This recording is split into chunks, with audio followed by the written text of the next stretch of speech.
Miha Zorobec, še enkrat čestitke za zmago proti Zagrebu, izjemno zanimivi tekmi. Držali ste obljubo, pred tekmo ste dejali, da ne boste zapustili Zlatoroga, dokler ne premagate Zagreba. Uspelo vam je v zares imenitni predstavi, tudi navijači so vam stali ob strani.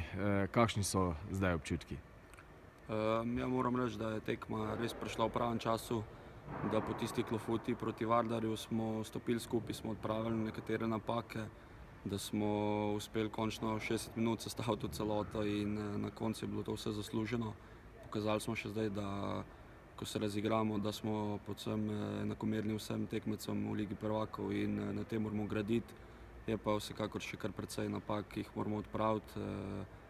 Mislim, da se moramo predvsem obremenjati sami sabo in se pravim, dosti je še za popraviti, tako da gremo korak po korak in bomo videli.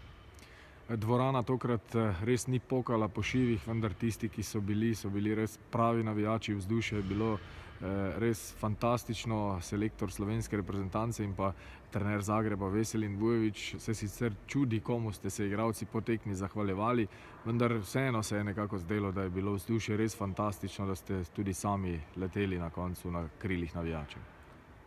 Ja, res, da ni bilo glih polna dvorana, ampak ne glede na to vemo, kakšne so razmere v Sloveniji, da pač tudi navijači nekateri so pogojeni vse z rezultatom in mislim, da tisti, ki so prišli v soboto, so res tisti pravi in res so nam naredili eno tako vzdušje, ko si ne bi mogli niti predstavljati in nam je bilo vse to lažje, tako da kapo dol tem, ko so prišli.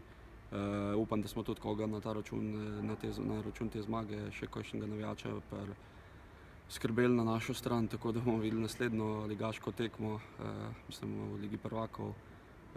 Mislim, da tudi na koncu je bilo selektorju težko, ker vem, da je rojen zmagovalec in ko je izgubil v tejle dvorani pri takem vzdušju, mislim, da je tudi njemu bilo hudo, zato bo sigurno še pala kakšna šala na ta račun na kakšnem naslednjem srečanju reprezentančnem, tako da na koncu je vse šlo prav za nas, mi smo si to želeli, to smo tudi pokazali, bili smo srčni in zasluženo smo zmagali.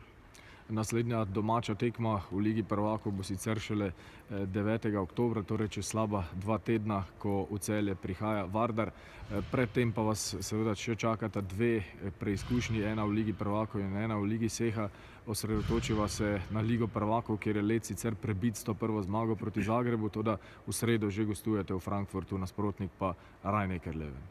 Ja, zame je Löwen ena najboljših ekip v Evropi, mislim, da igra en najlepših rokometov in ne vem, težko je izgubljati besede, ker vemo, da so zelo kakovostni, da imajo na vsakem položaju 2 igralca, da igrajo hitro, dinamično, tudi mi se stremimo k taki igri ampak moram pa poudariti, da tudi mi nismo še vsega pokazali, da imamo še dovolj rezerv, da jih je treba čim prej spraviti vse na igrišče, na parket, vsak posameznik ima tudi predvsem veliko rezerv, tako da se pravim, obremenjevati se moramo sami sabo. Mislim, da vsekakor priložnost v sredo bo, mi moramo samo biti pravi in lahko se tudi zgodi marsikaj. Miha, hvala za pogovor. Hvala.